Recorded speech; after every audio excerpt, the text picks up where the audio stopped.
What is going on, guys? My name is Chaotic and welcome back. In today's Grand Theft Auto 5 video, I'm going to be showcasing the brand new DECLASSE Moonbeam from the Lowrider DLC update.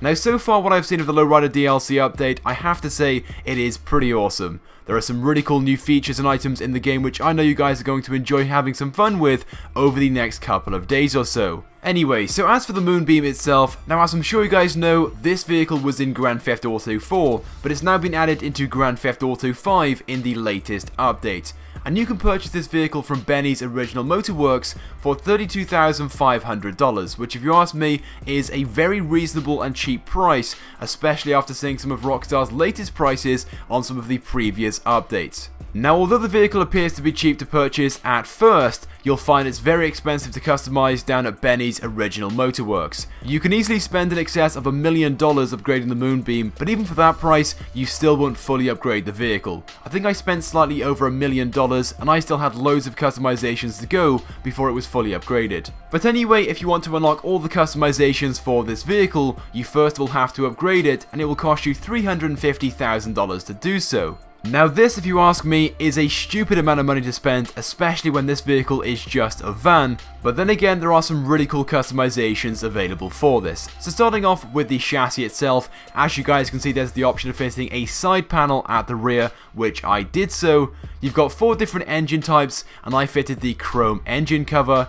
As for air filters, once again, you've got 3 options for this, and I just went with the chrome air filter. Now, of course, with the brand new feature in GTA Online, which allows you to open all the panels on your vehicle, we're going to be able to show our friends the customization options we've fitted both inside and outside the vehicle. Although saying that, there isn't a huge amount of exterior customizations available for the Moonbeam, as most of them are interior related, as you guys will see very shortly. Now, as for hydraulics, this once again being a brand new feature in Grand Theft Auto Online, you can choose which pump you want based upon how much power you want the pump to have. So basically, the more expensive the pump, the more power it will have, and the higher your bounces will be. Moving on to interior customizations, now this is the section where you can literally upgrade absolutely everything. There are so many different things which you can do, such as upgrading the dashboard as I have just done. You've got loads of different bobbleheads to choose from as well, and these are pretty cool if you ask me. I went with the Pogo Monkey afterwards, but you have literally a huge range to choose from.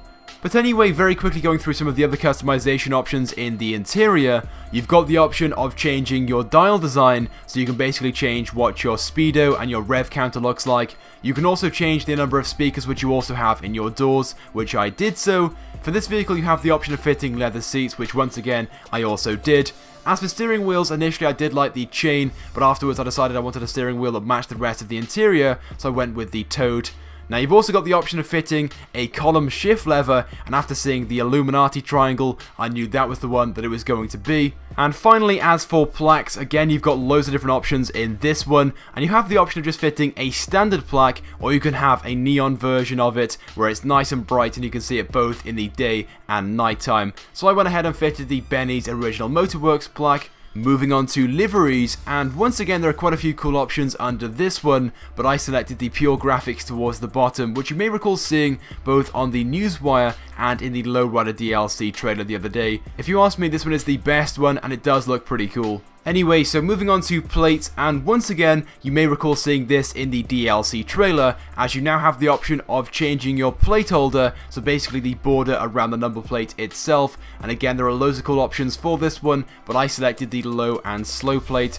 And you've also got the option of changing the vanity plate up front. I selected Benny's gold on black, but there are plenty to choose from, and I'm sure you guys will find one to your liking. Moving on to the next customization option, this being roof, and you've got the option of fitting either a roof rack or a roof extension, which I did so. As for the rear of the vehicle, you've got the option of upgrading the tailgate to put a spare wheel and ladder on the back, which again I went ahead and fitted. Now there's also a customization option which allows you to fit subwoofers in the trunk. Now I went with the premium wall of sound, which is basically a half wall of subwoofers, but if you want to, you can go for a full wall of subwoofers completely filling the trunk. So there we go, that is it for customizing the Moonbeam, and I have spent just over $1 million adding these customizations to the vehicle, which if you ask me is way too much money, especially when this vehicle is still just a van. So I myself would not recommend buying the Moonbeam, and I definitely definitely wouldn't recommend customizing it and spending $1 million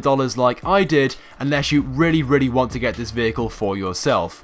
But there we go guys, that is the Moonbeam. Let me know your thoughts about this vehicle, and also let me know as well if you are going to be buying this vehicle in GTA Online. It would also be greatly appreciated if you could also take a few seconds out of your day to click the like button, because it helps me out a lot. And if you have not subscribed to my YouTube channel already, I'd recommend that you do, because I upload all the latest and the greatest Grand Theft Auto 5 content.